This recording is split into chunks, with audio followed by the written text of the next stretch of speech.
Hey everybody, welcome back to DBS. First of all, I hope you guys are all safe in quarantine with your loved ones and your families. It's been a crazy couple of weeks, but it is what it is. We just gotta go and survive and hope for the best. So let's just get right into it.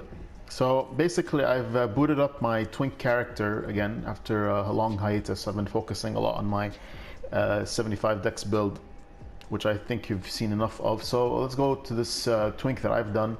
I started this Twink really a while back ago, but with the nerfs and things like that, changes and patches, it's become, I had to tweak it just a bit. So I'll just show you first my stats. Now if you see right here, first of all, I've got the prisoner's chain. That's why the HP, endurance and vitality is skewed up, so don't be freaked out. This is not my normal normally that's not how much it would be, but I have the prisoner's chain on, which gives you 5 extra points in HP, vitality and strength, and endurance. So initially I started this character as a herald because it has high faith, because I wanted to wield the Astora straight sword right from the get-go. Unfortunately, the Astora straight sword has been nerfed from around 220, I think, AR raw, of course, infused, down to 172. So I had to the bane of all Twinks, we had to stop using the Astora straight sword because it was useless. Because even a standard long sword was doing more damage, and that made the Astora straight sword basically a very useless weapon, because everyone used to use it before for low-level runs before switching to another weapon. So what I've done is, first I'll show you my ring setup. Ring of Favor +3, Chloranthy +3, Hunter's Ring for 5 plus Dexterity. This is to use the wide variety of the weapons that I'm going to be using, plus a Prisoner's Chain. And before anyone tells me that I had someone help me out, obviously I have the Soul of Frida and the Soul of the Demon Prince, which means that I went through the entire DLCs by myself. It was a pain in the ass to do at soul level 21 plus 2 weapons, but I got them legit my way, for what it's worth. And I'm going to show you my entire arsenal of raw weapons. Of course, I started off with the Blood Bandit's knife. The Blood Bandit knife, I used it for PvP, PvE when I was trying to win all the bosses with bleed, but I kept it just in case. It doesn't have that much bleed, it's only 42 bleed. But because it's fast and you can use quick step, you can still get a lot of people with the bleed. Of course, the raw broadsword, this is the replacement of the Astora straight sword, even though it's about 20 something AR less than what it used to be pre-patch. This is the, it has 184 AR. The standard raw long sword does 177, but has the thrust, but I went for more damage, so that's what I got. You have a +1 Ring Knight straight sword. This is good for just for flexing on people.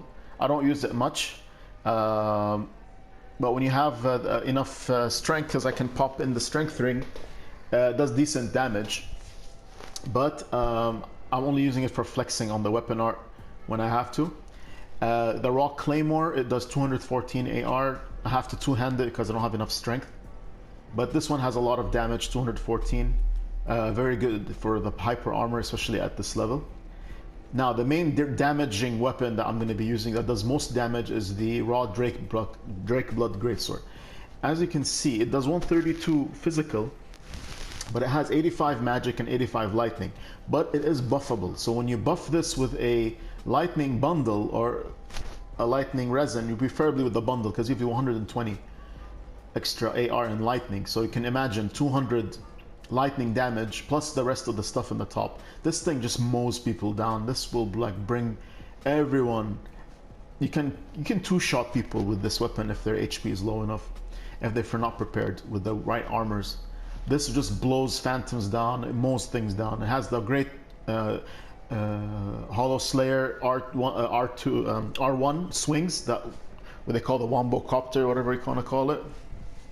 So this is the main damaging weapon for me, and it's always with me when I have in a tough situation. This is what you have to go to cut people down quickly as possible. And then my second go-to weapon is the Raw Scimitar, which does 171 damage.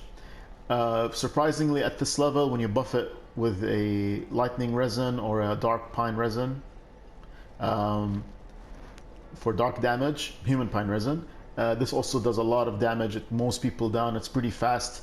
You can catch people off guard and crowd control. It's perfect. Here I've used the sharp sellsword twin blades. For one reason, I guess +2 already gives you A scaling and dexterity. So it gives you around 152 AR, which mows people down as well if you've got all the bundles down. It's a great weapon to just wither someone's health really quickly. And then I got the raw rapier. It does 156 AR, which is surprisingly 2 more than a raw S-stock, which is very strange. I don't know how they calculated that. Plus you get the 130 critical. So you get a lot of extra damage when you want to parry or backstab. This is definitely good for, for harassing people, plus for the criticals. This is what you'd use the rapier for. I also have the crow quills +2, which does about 6 AR more than the rapier, but this is mainly for flexing, again, just for cool points. I always prefer to use the rapier instead, but this is for when you want to just flex on someone using the weapon art and they're like, what is going on here? And you can do the R1 to L1 true combo, usually for 4 hits. Definitely a nice weapon to flex. And then of course I got the sharp Uchi Katana. Again, at sharp +2, it does more damage than a raw Uchi Katana. Again, I don't know how they calculate all this stuff, but it is what it is. So it does about 169 damage. When you two-hand it, it goes up to, let me see if we can try. When it goes to two-handed, at two-handed it goes up to 171. Not much, we don't have that much strength. But just saying. So you're in the same range as the curved sword and other things. This is of course good for dealing the weapon art R1. It's good for catching people as well as the running R1. And again, this is for example, you'll see a lot of people in low level with katanas. They think they know how to use them. And everyone who's seen my channel knows that I'm pretty good with the katana. So this is another flex thing. Like, oh yeah, you want to wield the katana? Well, I can wield one too. I'll show you how to really use one of these weeboo sticks. Next up, we got the heavy millwood battle axe. Again, at heavy, it does a lot of good damage. Again, I have to two-hand it, but I'll show you how much it does. It does 205 AR as is. When you use the boost, it goes up to 224 AR for a freaking battle axe at this level is insane, which is definitely worth it. Of course, you have the Morning Star, which is the replacement for the mace. The reason I'm using the Morning Star instead of the mace is because it has bleed. And again, before the nerf, I was using a lot of bleed weapons, especially when I use Carthus Rouge. Carthus Rouge, as we know, has been nerfed. So I still use it because it has has 189 physical damage, and has the Perseverance weapon art. Otherwise, you would just want to use a mace instead. But I'm using it for the extra bleed, just in case for any chance if I put the Carthus Rouge, you can still bleed people out. I got the Partisan, which does 175 damage raw. Very good weapon. Everyone likes the Partisan. It's a very nice, very good spear overall, and it's pretty fun to play around with. I also got the raw Lothric War Banner. Again, this is just for flexing. It doesn't do that much standard damage. Like if you see, it does only 163 AR, but when you buff it, again for flexing points, and then it goes up to 188. And then also if you have any phantoms around, you can boost those. So it gets to a nice, and of course the pike weapon it's not that good of a weapon, but it's nice. It has a very long range and it can catch people off guard. I have to two-hand it, of course. Then I got the raw glaive. Does 210 AR. I have to two-hand it, of course. But it got the hyper armor, and you have the unparryable weapon art. And this thing does massive damage. This is when you have the when you buff it with bundles or with the resin, dark resin. No one expects one of these at this level. and it's pretty good. I don't see this weapon often. It's been outclassed by I think the Gundir's halberd and the Mad King crucifix, but this is a pretty solid weapon as well for halberd. And it has the hyper armor too. Then we got the raw great scythe. Again, I was using it mostly when I wanted to use bleed.